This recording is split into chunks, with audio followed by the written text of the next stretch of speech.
Kalau pilpres politik uang itu memang mengalahkan yang lain. Tapi kalau pileg politik uang itu kawan makan kawan, jeruk makan jeruk. Seharusnya saya kemarin ketika saya tahu saya nggak akan lolos itu, PSI nggak akan lolos, saya jual aja suara saya. Lumayan loh itu. Seakan-akan peserta pemilu legislatif, ini peserta pemilu kelas 2. Kelas 1-nya itu pilpresnya gitu loh. Pemilu itu bertahap dan bertingkat, dan kecurangan itu potensial dilakukan oleh siapa saja. Jadi jangan pernah menuduh bahwa seakan-akan kecurangan itu hanya dilakukan oleh satu orang, satu calon, dan satu partai. Begitu tidak.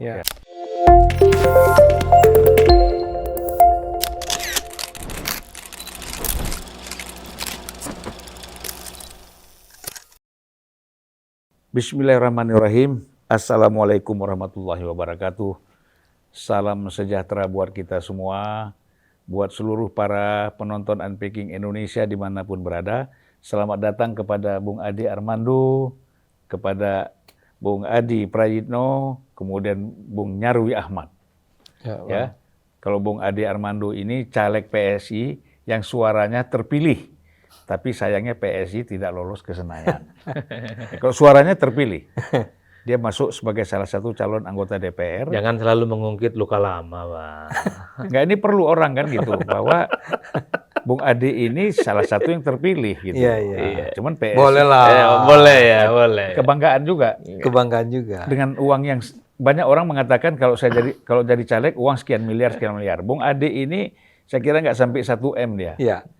Dan di Dan bukan uang saya. Dan uang dia, dan perangnya itu di daerah dia itu Jakarta Selatan. Jakarta Selatan, Jakarta Pusat, luar negeri. Memang itu pertempurannya luar biasa. Ya. Saya kira kalau anggota DPR lain, ya, apalagi yang incumbent itu habis-habisan uangnya di situ. Iya, memang parliamentary threshold itu menyedihkan, Bang. Banyak kawan kita yang terpilih karena nggak lolos ke parlemen jadi gugur. Kayak Bang Ade. Itu yang bikin saya bilang.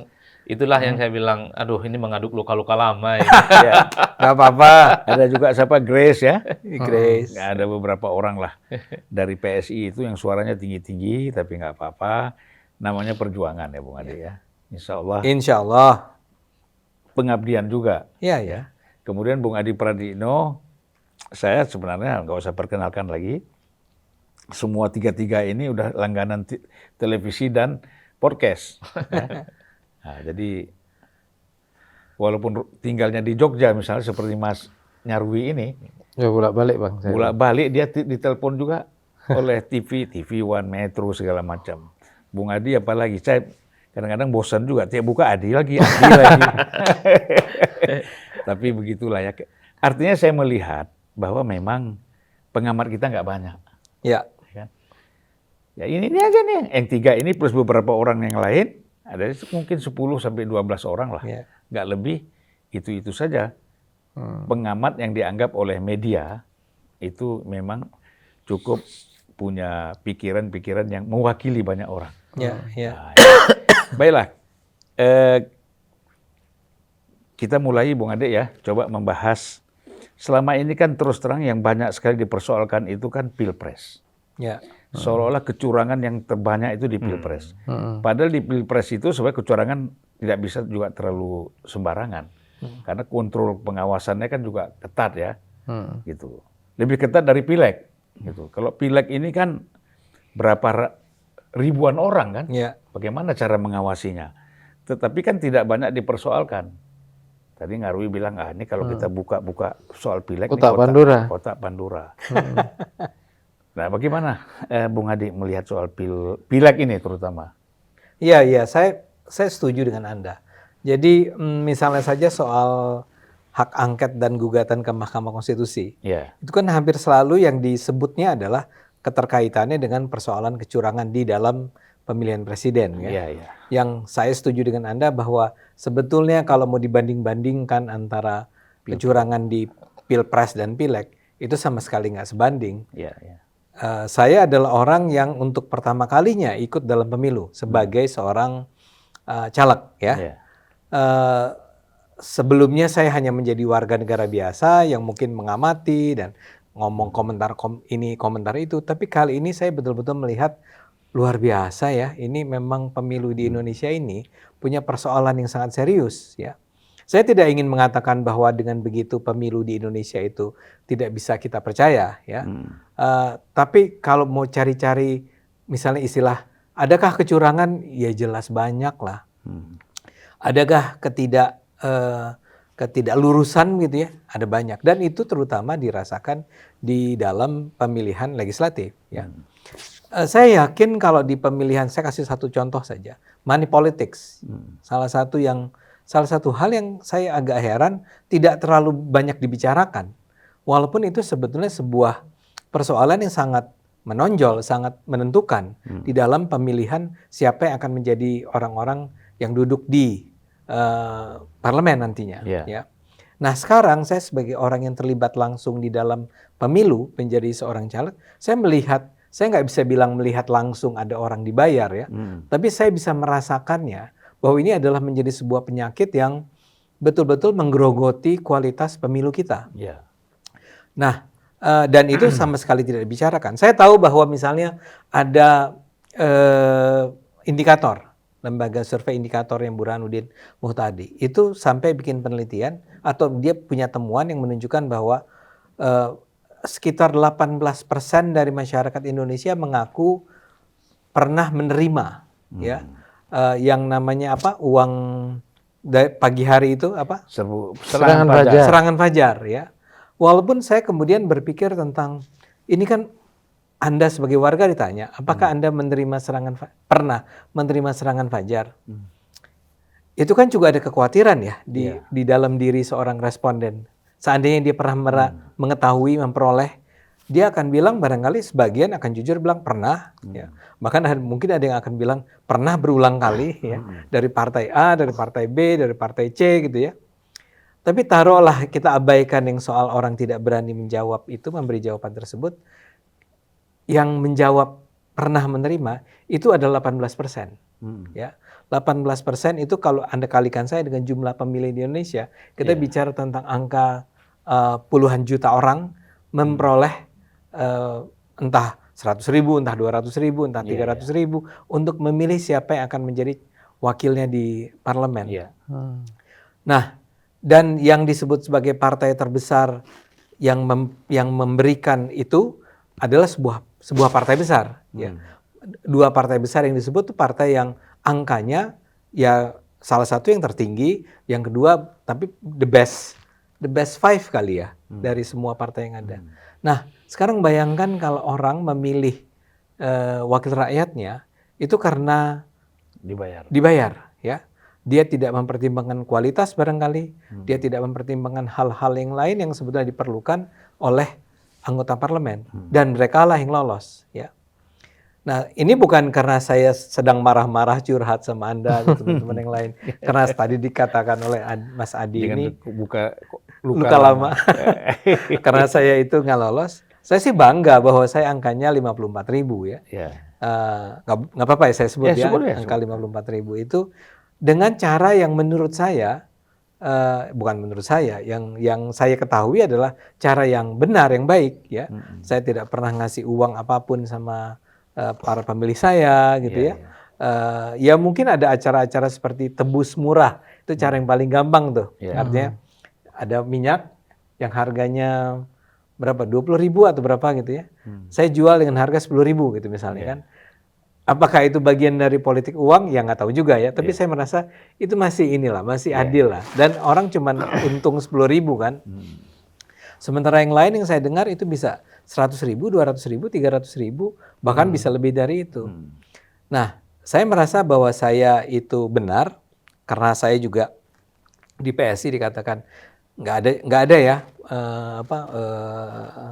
uang haram itu, politik uang itu, dan kalaupun akhirnya saya nggak lolos, saya masih bisa mengatakan bahwa well at least ada 54.000 orang yang mendukung saya ya. Tapi sekarang bayangkan kalau negara ini ya itu parlemennya artinya berapa, 500 orang ya? 580 sekarang. 580 orang. Ya mungkin nggak semua, saya percaya nggak semua orang seperti itu. Tapi kalau dari daftar indikator itu, semua partai tersebut namanya. Kalau PSI kalau nggak salah disebut tapi hanya betul-betul 0, sekian persen orang yang mengatakan pernah menerima. Artinya memang mungkin saja ada orang PSI yang juga ngasih uang ke rakyatnya. Buat saya ini persoalan yang sangat serius. Dan kalau kita tidak pernah mau melakukan tindakan yang keras, yang tegas gitu ya, untuk sepanjang hidup kita barangkali ya, atau Indonesia akan terus-menerus diisi oleh orang-orang yang menyogok, atau orang-orang yang duduknya di parlemen adalah orang-orang yang menyogok. Nah ini yang saya tidak terlalu lihat ada di Pilpres. Ya. Dan begini juga Bung Adi, tidak semua orang yang mengeluarkan uang besar itu terpilih. Bisa ada juga orang yang mengeluh kepada saya, misalnya dia bilang, wah saya itu nyebarin amplop itu kira-kira dia bilang 10.000 amplop. 10.000 amplop. Tetapi yang milih saya kok 100 orang. Bayangkan. 0,1%. Ya kan? Itulah. Jadi tidak semua orang yang menyebarkan money politik, amplop segala macam itu dipilih oleh rakyat. Ini rakyatnya udah pintar. Ya kan? Yang nggak pintar cuma 100 orang aja tetap milih dia. Dan yang 900 orang, 9.900 orang itu pintar. Milih yang sesuai dengan selera mereka. Gitu. Nah, jadi tidak semua. Dan memang tidak ada. Saya nggak tahu. Anda ngerti nggak gimana caranya mengetahui atau mendapat jaminan bahwa kalau saya bayar Mas Adi ini 300.000, dia akan milih saya? Kan saya nggak bisa tahu. Nggak bisa tahu. Dan jadi begini, sebenarnya kita tahu anggota DPR itu yang menyebar-nyebarkan uang, membayar apakah petugas KPU atau siapapun dia bayar misalnya, itu memang mereka tidak pernah kampanye. Mereka datang ke dapil mereka duduk di hotel, ngobrol-ngobrol, cerita-cerita, karena dia sudah tahu cara untuk bagaimana. Makanya tidak heran orang terpilih sekali, 2 kali, 3 kali, karena dia sudah tahu cara mainnya. Oke. Dan itu nggak ada kaitannya sama uang haram tadi? Ya ada pasti, lebih haram lagi. Kalau ini sekedar bagi amplop, ini bukan amplop yang dibagikan, lebih besar lagi kan. Kalau setebal batu bata kan amplop mana ada. Nah itu yang kita lihat ya. Jadi memang di Pileg ini luar biasa permainannya. Kalau Bung Adi gimana melihat ini? Ya, ini bagian dari cacat bawaan dari sistem pemilu kita yang saya kira secara umum didesain tidak terlampau maksimal dan tuntas ya. Kita sebenarnya bersyukur ketika Pilpres dan Pileg itu dilaksanakan secara bersamaan. One day, one election. Sehingga efektivitas dan efisiensi melakukan pemilu, memilih presiden dan pileg secara bersamaan itu bisa terjadi dan tuntas sehari. Itulah hebatnya di Indonesia. Maka tak heran kalau kemudian pemilu di Indonesia itu disebut dengan one of the biggest election in the world. Karena tidak terjadi di tempat yang lain. Di tempat yang lain mungkin pileg dulu atau pilpres dulu, baru kemudian pilpresnya atau pilegnya. Kita juga pernah dulu ya? Iya pernah. 2004 pernah, 2009 pernah, 2014 pernah. Tapi 2019 sampai sekarang itu kan dilaksanakan secara serentak. Dalam konteks efisiensi soal waktu saya kira tidak ada persoalan apapun. Kita bersyukur dan bahkan tidak ada pertumpahan darah apapun dalam konteks ini. Tapi yang saya sebut sebagai cacat bawaan itu adalah karena ini pilpres dan pileg secara bersamaan, orang jadi lupa bahwa yang mesti dipilih juga itu adalah anggota Dewan dan DPD. Sehingga fokus dan lokus pemilihan kita itu hanya tertuju pada Pilpres. Dan ini yang terjadi pada 2019 dan ini yang terjadi pada 2024. 2024, masa kampanye cuma 3 bulan, kurang lebih. Dan kita hanya difokuskan bagaimana visi misinya Anies, visi misinya Pak Prabowo, dan visi misinya Pak Ganjar Pranowo. Pilegnya hari kita tidak pernah dengar. Atribut-atribut mereka, model campaigns, apakah mereka itu turun ke masyarakat, apakah mereka ini menawarkan sesuatu yang konkret terkait dengan keseharian kehidupan pemilih di bawah dan seterusnya, kita tidak pernah dengar. Yang disajikan adalah bagaimana exposure politik kampanye Pilpres itu selalu berdenyut all the time. Di media sosial, di podcast, di TV, jalur darat, jalur udara, dan seterusnya. Bising dan di soal detik Pilpres. itu trending topik tertinggi itu berbulan-bulan tuh Pilpres. Pilpres. Bahkan sampai hari ini pun Pilpres. Nah, bersyukur ini. Mungkin karena ini bagian dari berkah Ramadan ya, podcastnya Bang Zulfan ini unpacking. Jadi kita terbuka pikiran kita itu bahwa pemilu kita itu bukan hanya soal Pilpres. Bahwa ada something yang salah, ada sesuatu yang perlu dikoreksi dalam Pilpres ya. itu nggak bisa dibantah. Ya. Tapi bahwa kita jangan pernah melupakan persoalan-persoalan pileg itu jauh lebih brutal dan jauh lebih mengerikan. Itu yang kemudian harus kita diskusikan. Kalau mau jujur sebenarnya persoalan pileg itu ya tentu jauh lebih kompleks. Karena pemainnya bukan cuma 3 aktor. Pemainnya itu bukan cuma 3 tim sukses.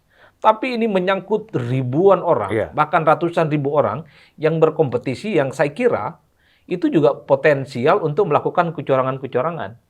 Bagi saya, di tengah pemilihan langsung secara terbuka, yaitu sistem proporsional terbuka, hebat kalau ada orang yang tidak curang dalam pilek kita ini. Hebat itu. Jadi kalau Bang Ade Armando merasa tidak melakukan kecurangan itu, mungkin adalah eksepsional, pengecualian aja. Tapi selebihnya mungkin. Karena memang itu yang terjadi. Pertama, pileg itu nyaris tak ada yang mengawasi. Yang kedua, isunya pun tenggelam. Yang ketiga, seakan-akan memang pileg ini bukan satu hal yang terlampau perlu mendapatkan perhatian yang serius untuk dipantengi, untuk dikritisi, dan dipelototi persoalan-persoalan yang terkait dengan kecurangan-kecurangan itu. Inilah yang kemudian membuat, kenapa saya mengatakan, ini bagian dari cacat bawaan, kenapa Pilpres dan Pileg itu dilaksanakan secara bersamaan. Pileg kita lupa bahwa di situ ada lubang besar yang terkait dengan indikasi-indikasi kecurangan, money politik, intimidasi, dan menurut saya jauh lebih kompleks ya dibandingkan dengan Pilpres. Itu yang pertama. Nah yang kedua, soal politik uang. Di Pileg, ingat loh, ini beda dengan Pilpres. Kalau Pilpres politik uang itu memang mengalahkan yang lain. Mengalahkan kompetitor yang lain. Tapi kalau Pileg, politik uang itu kawan makan kawan, jeruk makan jeruk. Jadi kalau Bang Ade Armando misalnya, contoh ini ya, kalau main politik uang, sebenarnya yang dikalahkan adalah caleg internal sesama PSI.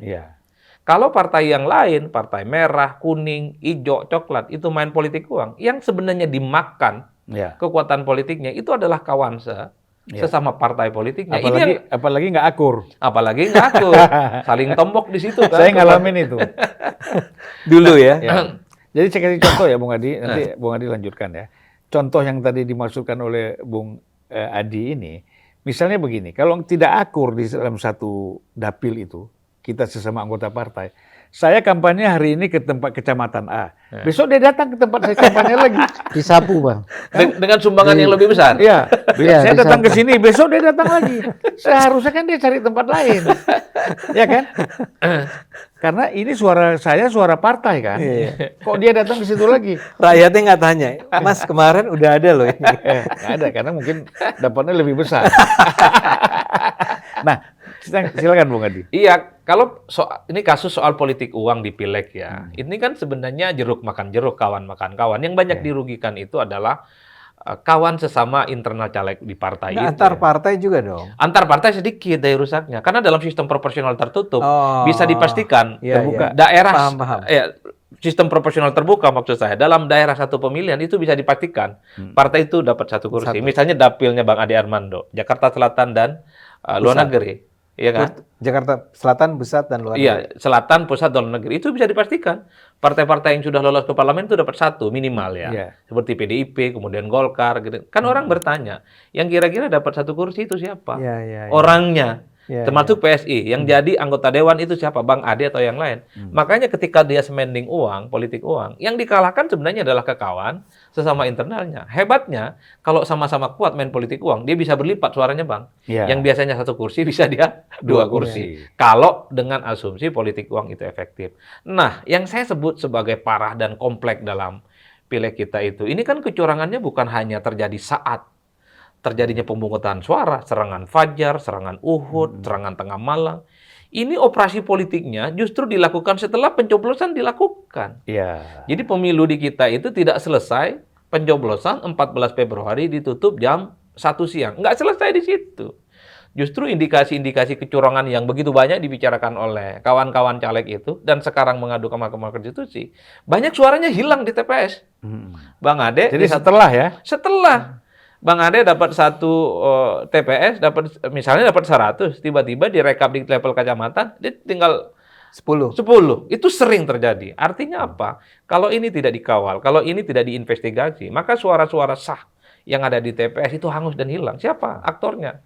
Banyak aktornya. Mungkin oknum penyelenggara, jual beli suara, transaksi suara. ke tempat-tempat yang lain. Dan ini brutalnya. Kalau Pilpres mungkin agak susah. Kenapa? Karena tim suksesnya sudah berlapis dari masing-masing calon. Tapi kalau Pileg nggak punya saksi, nggak punya kekuatan logistik, nggak punya kekuatan untuk melakukan investigasi.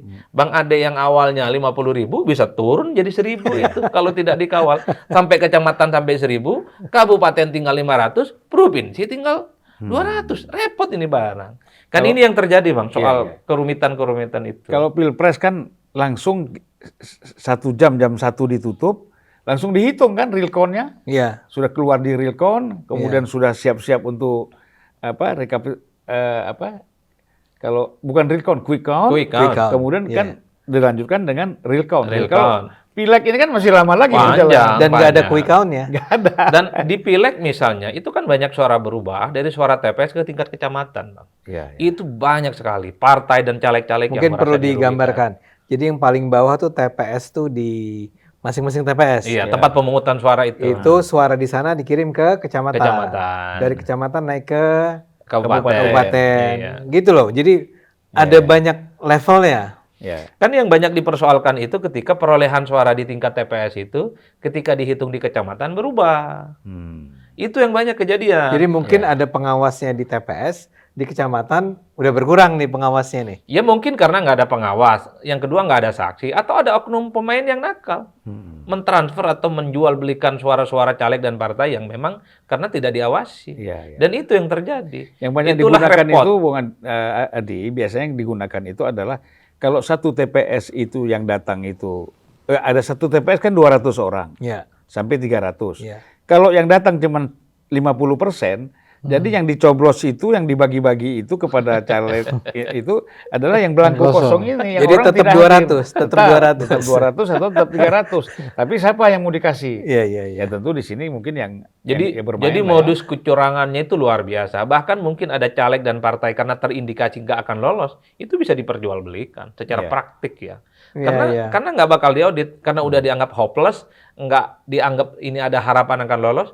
Jadi tingkat perolehan suaranya itu ya bisa disebar ke banyak tempat. Inilah yang kemudian membuat kenapa Pileg kita itu menurut saya jauh lebih mengerikan ketimbang Pilpres ya. Seharusnya saya kemarin ketika saya tahu saya nggak akan lolos itu, PSI nggak akan lolos, saya jual aja suara saya.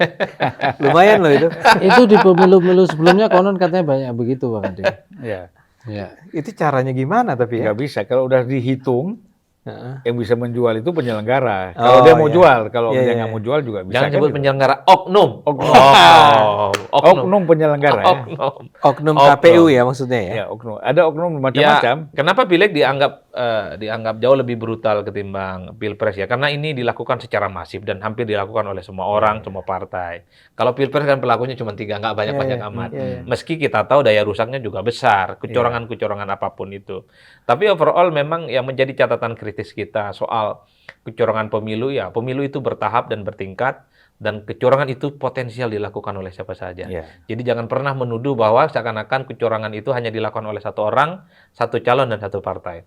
Begitu tidak. Setuju kita ya? Setuju. Bung Nyarwi. Ya Bang. Nah ini kan begini. Kalau kita lihat kan jumlah calon anggota legislatif 580 kali berapa partai sekarang? 16 apa 18 partai?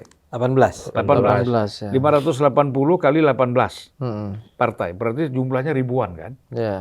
Dan kecurangan itu katakanlah kita bilang 50-70%.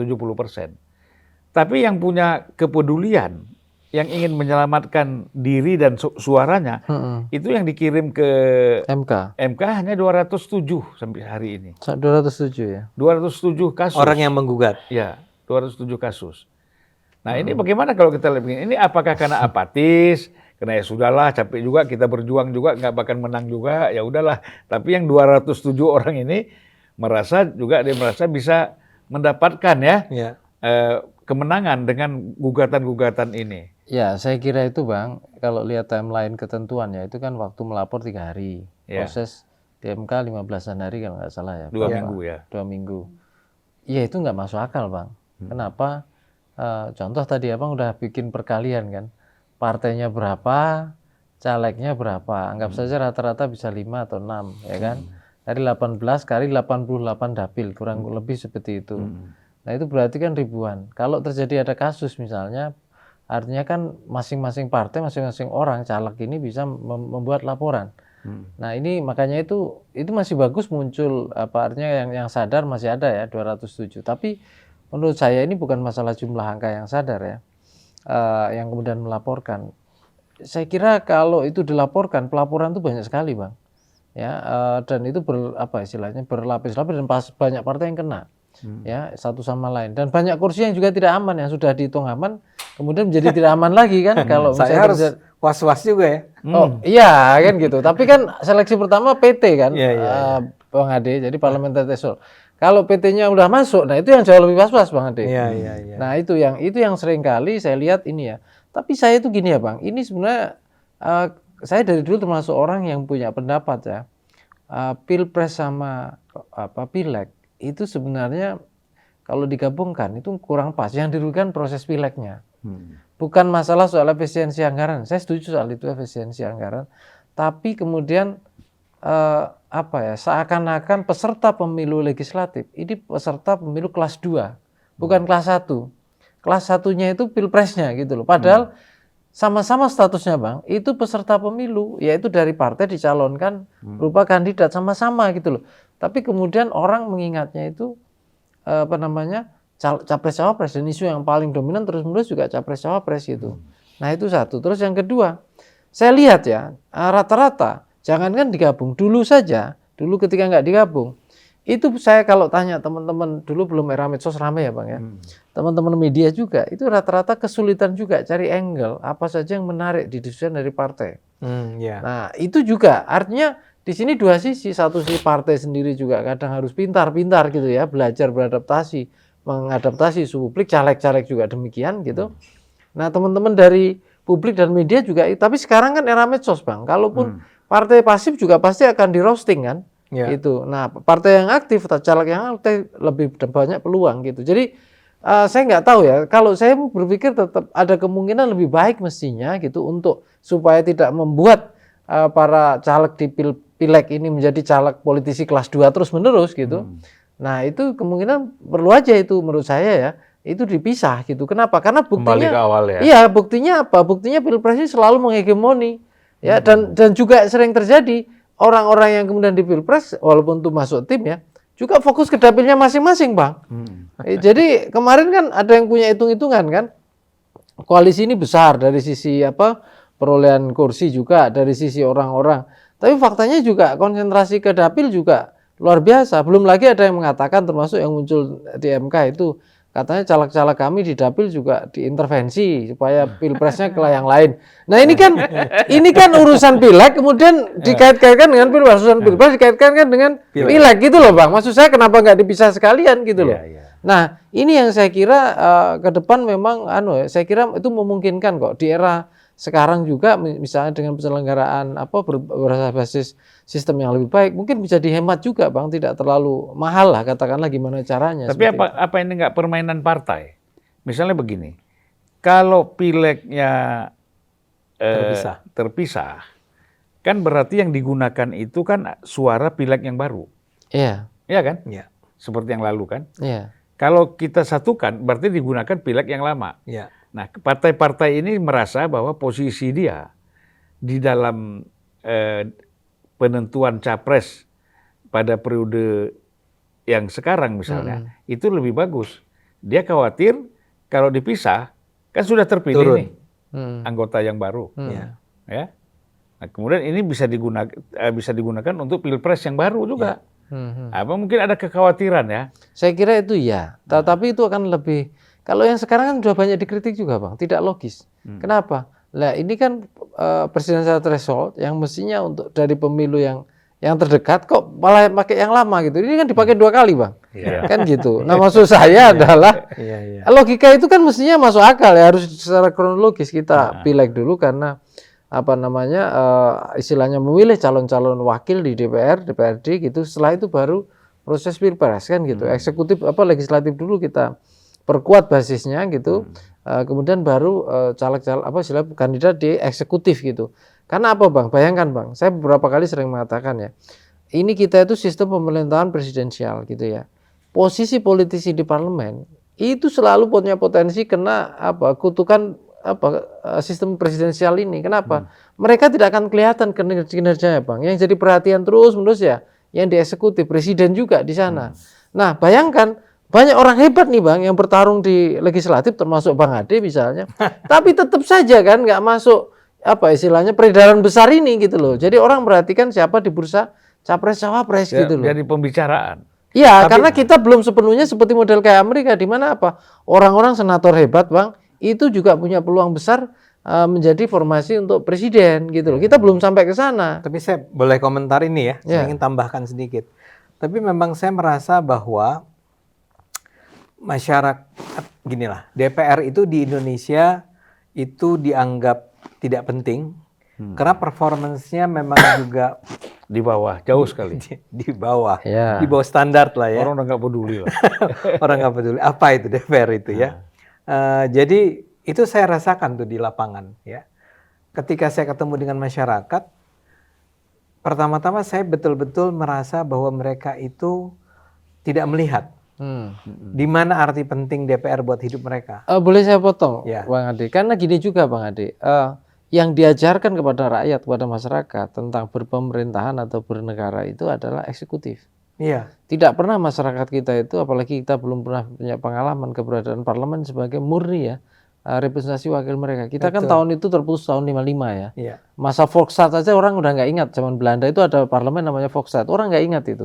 Nah, di kita itu belum sampai ke sana. Yang diingat sebagai pemerintah itu eksekutif, Bang. Iya. Orang yang datang membawa apapun ya ke tengah masyarakat, bukan mereka yang kemudian menyampaikan aspirasi untuk mewujudkan mimpi masyarakat. Tapi saya mau katakan begini. Belum lagi saya potong dulu. Oke. Belum lagi karakter dan perilaku dan cara kerja DPR Persis. yang terdiskoneksi dengan mayoritas ya. Persis. Isu-isu yang terjadi di masyarakat. Masyarakat bisa maunya apa, DPR ngomongnya beda lagi. Gitulah. Belum lagi DPR ditekan-tekan lagi sehingga beloknya agak jauh sekali itu dari isu-isu yang berlangsung di masyarakat, misalnya begitu. Jadi Misalnya itu gini, juga masalah. salah satu pertanyaan ya. Rakyat tuh pernah ketemu nggak dengan para anggota DPR yang dulu mereka pilih?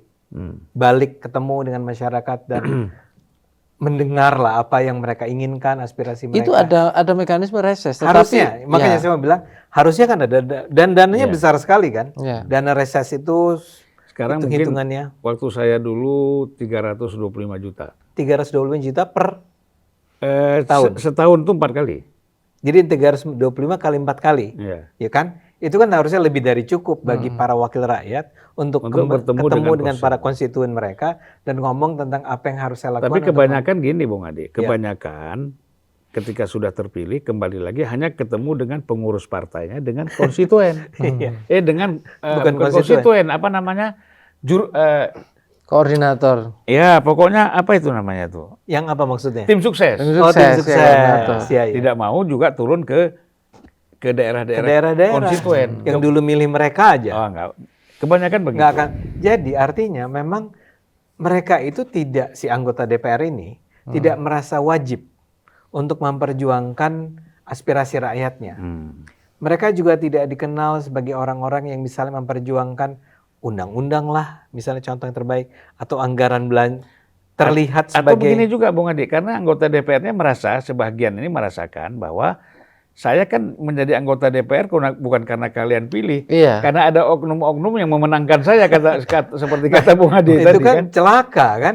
Dia bahkan tidak merasa bahwa saya berutang budi pada masyarakat yang memilih mereka. Itu tidak ada. Jadi bagaimana mungkin masyarakat merasa bahwa DPR itu memang penting. Mereka kalau ditanya apa, menurut Anda apa yang dilakukan oleh anggota DPR? Nggak tahu, mereka ngapain dia bilang. Jadi kalian pernah ketemu nggak dengan para anggota DPR? Wah boro-boro Pak, mereka sudah lupa sama kita. Iya. Begitu. Iya. Sehingga saya lupa nih, ada satu. Saya lupa, mungkin ada yang masih ingat nih. Ada sebuah survei yang kalau tidak salah dilakukan oleh Transparansi Internasional tentang apa persepsi masyarakat tentang lembaga-lembaga yang penting di Indonesia. Di sana ada Presiden, ada TNI, ada Polri, ada Mahkamah Agung, bla bla bla. Mana yang paling bisa dipercaya, ya? Atau yang mana yang paling Anda puas dengan performance-nya? Dari semua lembaga itu yang paling tinggi TNI, ya. Paling rendah DPR. Di atas DPR partai politik. Jadi memang ada persoalan serius nih dengan satu sebenarnya partai politik dengan DPR betul, kan satu. ya itu mereka juga kan Nah, sebetulnya. Nah sekarang ada persoalan sangat serius yang tadi dikatakan oleh Mas Adi ini kan, bahwa proses pemilihan anggotanya pun problematik.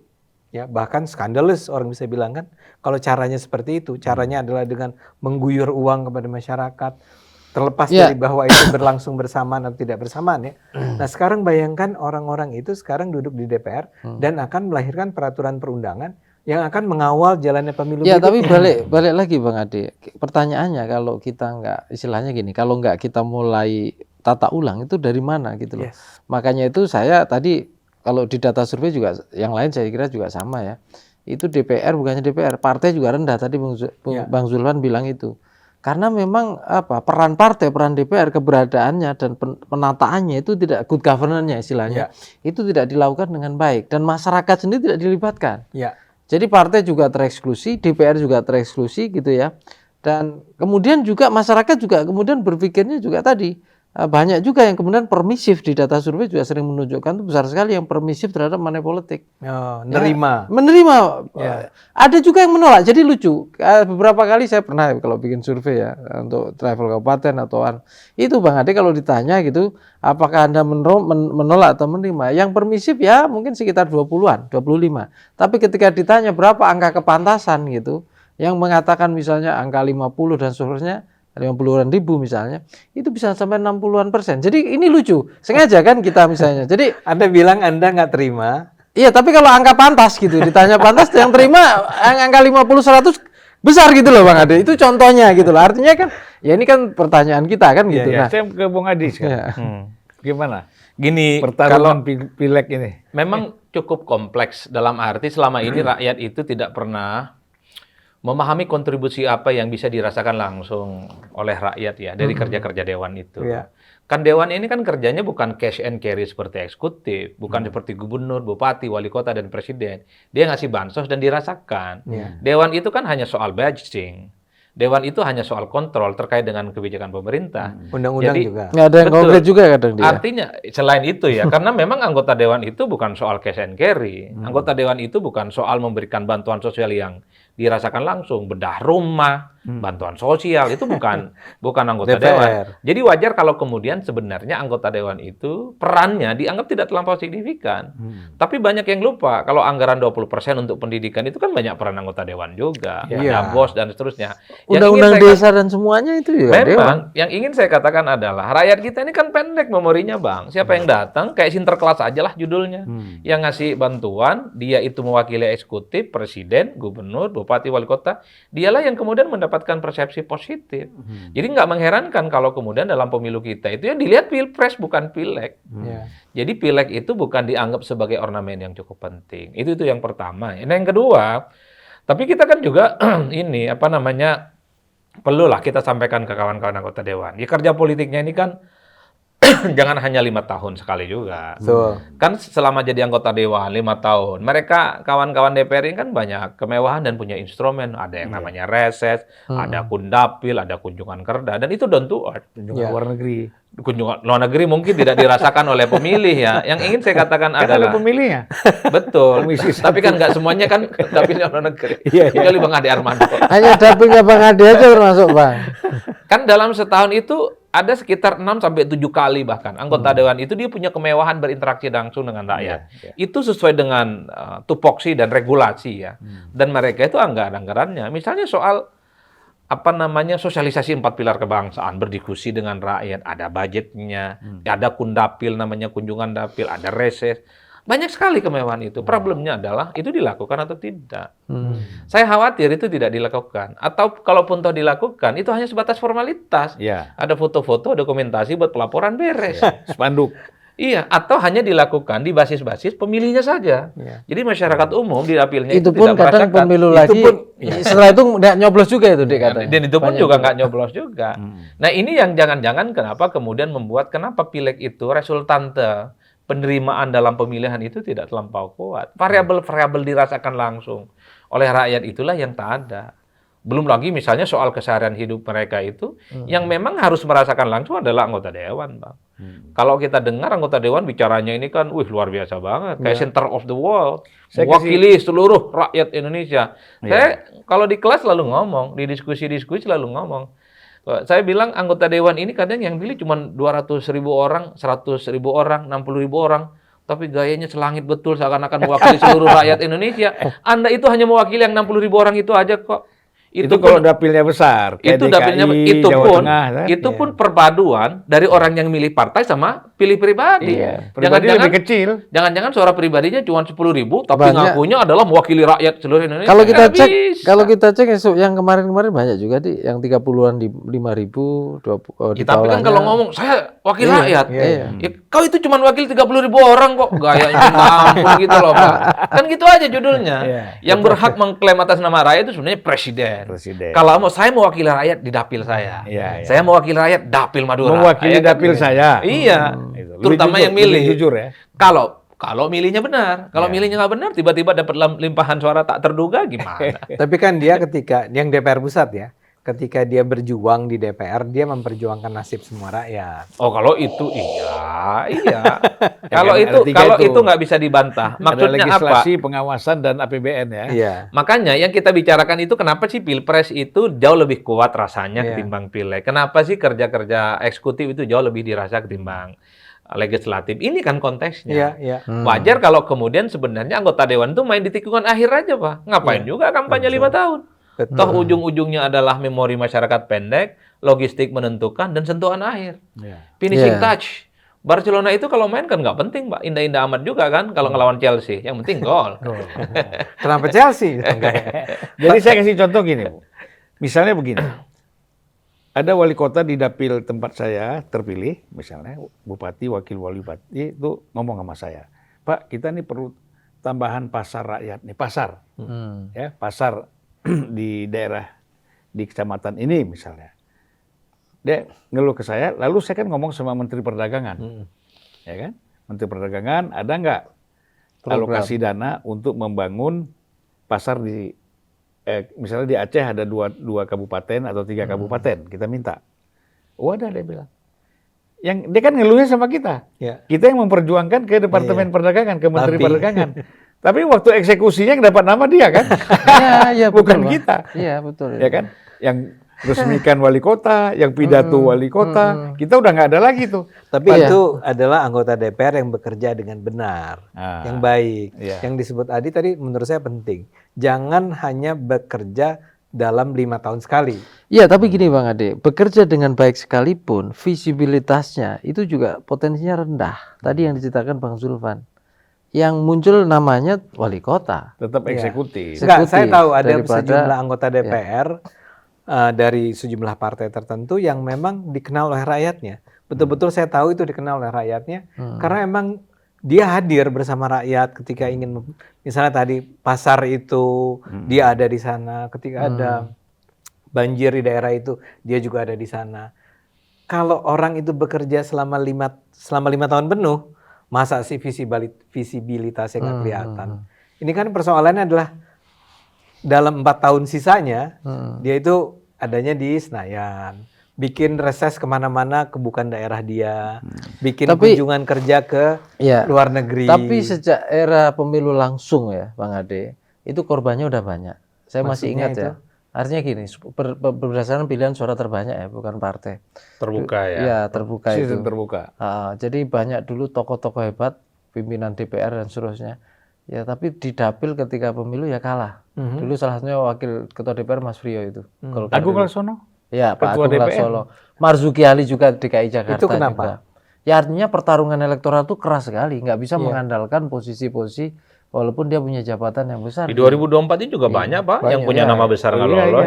Banyak. Jadi memang pemilu langsung ini luar biasa kerasnya gitu ya. Tapi ini artinya memang kita kembali ke tadi, sebetulnya salah satu hal yang terpenting adalah bahwa para anggota DPR yang sudah terpilih maupun yang belum terpilih itu menjalankan kewajibannya sebagai seorang istilah wakil rakyat itu harus dilakukan, harus dijalankan.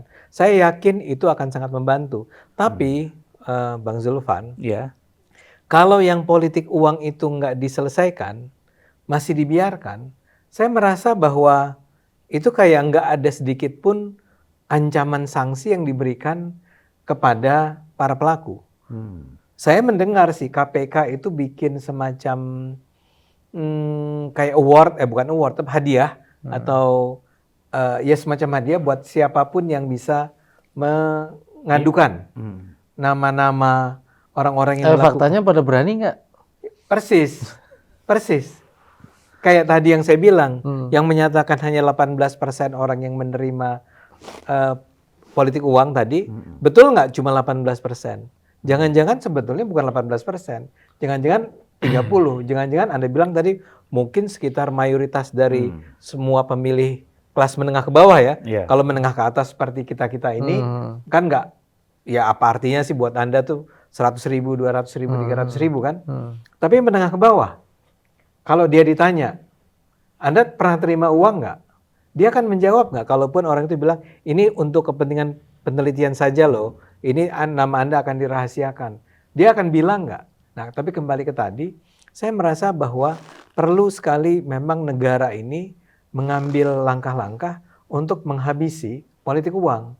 Antara lain dengan cara, ini mungkin saya naif ya, dengan memberikan sanksi. Ya penegakan hukumnya harus jalan. Saya begini, hukumnya harus jelas. Dulu kan sebenarnya banyak ada gium atau ledek-ledekan ya, ada dapil noken untuk wilayah tertentu, seperti di Madura gitu kan. Noken di Papua, tapi Madura mirip ya? Iya, maksudnya begitu. Kalau noken kan memang secara alamiah di Papua. Karena memang ada adat soal kesukuan ya, di mana pemilih itu memang tegak lurus kepada pimpinan dan ketua adat ya. Di Madura kan juga disebut sebagai dapil noken dari dulu kan. Di mana memang ya banyak hal lah yang bisa dijelaskan. Tapi istilah itu belakangan bergeser, Bang. Ada yang menyebut sekarang itu hampir semua dapil, 80 lebih dapil di seluruh Indonesia, dapil Las Vegas. Apa itu? Ya transaksional, Pak. Dulu seakan-akan transaksi politik itu hanya terjadi di daerah-daerah ataupun dapil-dapil yang dianggap dapil noken itu, di mana peredaran transaksi politik itu cukup masif. Saat ini saya membayangkan bahwa semua daerah pemilihan yang 80 lebih di seluruh Indonesia itu mirip-mirip dapil Las Vegas. Kenapa? Semua caleg memainkan politik uang. Semua caleg itu memainkan instrumen-instrumen logistik untuk mendapatkan keuntungan politik. Politik uang memang penting, dianggap sebagai alat untuk memenangkan, tapi nggak ada jaminan, Bang. Bang Zulpan, Bang Ade, kemungkinan Bang Nyarwi, mungkin sudah mendengar. Banyak orang yang dia kelihatan sangat bonafit, dia adalah elit partai. Spending money begitu luar biasa. Umrohin orang ratusan orang. Sapinya sudah di mana-mana, di tempat di mana-mana. Nggak terpilih juga. Tidak bisa menjelaskan apapun, tapi ada orang yang kelihatan dia soleh, baik, turun ke masyarakat sering-sering, modalnya nggak banyak, tapi suaranya signifikan dan terpilih. Yang ingin saya katakan adalah politik uang memang penting. Kalau tak punya fondasi networking kuat di bawah, rasa-rasanya itu tidak akan bekerja dengan baik dan maksimal. Artinya apa? Uang itu, logistik itu harus ada tuan rumahnya yang mau menerima, yang mau tegak lurus dengan pilihan politiknya. Artinya apa? Ini kan kayak orang sedekah, Bang. Kasih uang di depan rumah. Orang bebas dong mau ngambil, dia tutup mata. Ini dari hamba Allah ini ngasih ini gitu loh, Pak.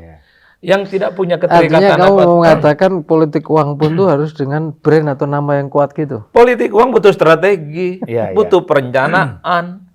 Bukan asal sebar. Tapi bukan hanya asal sebar. Saya mau sebut satu kan hal. Itu yang terjadi sebenarnya. Saya ingin sebut satu hal. Kalau bicara masalahnya, masalahnya adalah bagi misalnya saya yang tidak, atau teman saya dan teman-teman yang tidak ingin menggunakan politik uang, itu menghadapi masalah di lapangan. Karena orang lain sudah jor-joran, ya. Kalau kita datang ke bawah tanpa membawa, itu ada pertanyaan, Pak, nggak ada amplopnya, gitu ya. Nah, itu harus ada penjelasan tuh, yang agak substantif gitu ya. Saya mungkin mumpung ingat sama Bang Ade. Bang Ade, orang seperti Bang Ade Armando atau caleg-caleg PSI ini, Bang, bukan tak menjadi pertanyaan oleh yang lain. Jarang kelihatan kampanye, jarang ngasih logistik, tapi suaranya signifikan. Bagaimana rumusnya itu? Nah, Karena yang lain untuk mendapatkan satu suara pun itu kan harus berlipat ganda modalnya. Jangankan 50.000, kalau dikuantifikasi dengan logistik, ini emberan ini, Bang. Bang Ade ini merasa kampanyenya lillahi ta'ala, modal kebaikan, tapi suaranya 50. Gimana ini ceritanya? Itu dari pondasi tadi. Fondasi. Fondasi. Tapi memang misalnya contohnya PSI kan yang saya lihat adalah yang paling besar itu adalah Grace kan.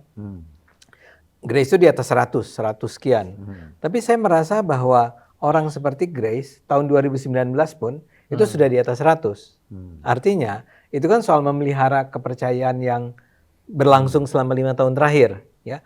Plus barangkali juga udah upaya-upaya turun lapangannya.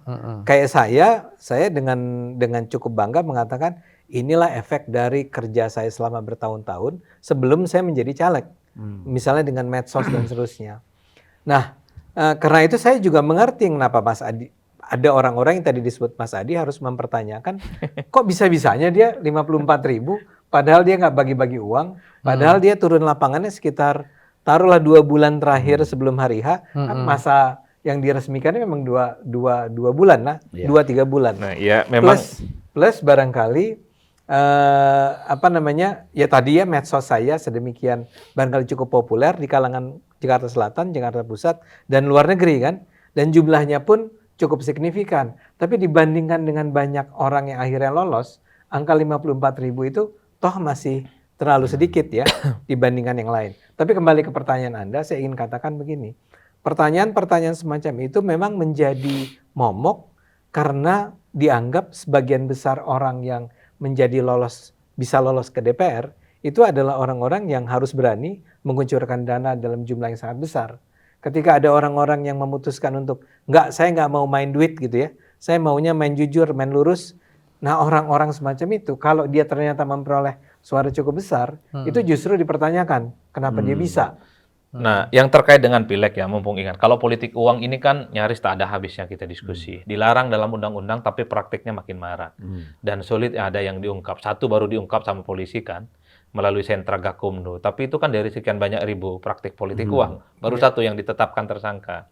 Nah, yang jauh lebih mengerikan dalam konteks oknum-oknum penyelenggara yang nakal, Bang. Jadi perubahan suara di TPS ketika dikonversi atau dinaikkan dihitung di tingkat kecamatan, itu perubahannya cukup luar biasa. Dan itu yang saya kira per hari ini menjadi PR besar. Siapa yang mau melakukan itu semua? Siapa yang mau membersihkan oknum-oknum itu? Banyak kok caleg-caleg yang kita kenal merasa suaranya hilang, Pak. Di TPS dapat 200, di kecamatan tinggal 50, tinggal 20. Dan tidak bisa berbuat apa-apa. Karena itu kan dua-duanya negara. Maksud saya gini, yang berhak untuk melarang politik uang adalah negara. Dan harus melakukannya secara tegas. Begitu juga dengan persoalan perpindahan realokasi suara-suara ini. Betul. Itu kan adanya pasti di KPU, Tapi mungkin juga gara-gara itu juga, Bang. Mungkin supaya tidak ada transaksi ya. Itu kan dulu kan nggak tahu yang pemilu hari ini apakah ada nggak, walaupun orang bilang pasti ada gitu. Dulu kan konon katanya ada, kalau nggak jadi misalnya sama partai anggota gitu ya, itu konon juga bisa berpindah. Nah mungkin bisa jadi diperlukan aturan yang resmi. Bagaimana dengan misalnya suara-suara yang katakanlah di internal ya partai itu memang tidak bisa dapat. Nah itu contoh ya. Jadi kalau sesuatu kita atur itu mungkin lebih baik. Termasuk proses tapi pengawalan. Harus ada penegakan hukumnya. Iya, termasuk proses pengawalan tadi, termasuk sanksi. Contoh sanksi itu gini. Kalau misalnya ada suara berubah ya kayak supervisor ya, misalnya dicek di sana ini kok ini ganti. Ada sanksi yang khusus kepada siapa, entah yang mengirim dari level ini atau yang menerima dan siapa yang mengawal seperti itu. Saya mau tutup dulu soal pileg ini ya. Supaya kita bisa sedikit membahas yang lain. Jadi kalau kita tuh dikenalnya begini, Bung Adi. Ketika disumpah dengan undang-undang itu semuanya terbuka. Tapi ketika melanggarnya itu tertutup. Jadi terima kasih kita udah bahas soal pileg ini, menarik sekali.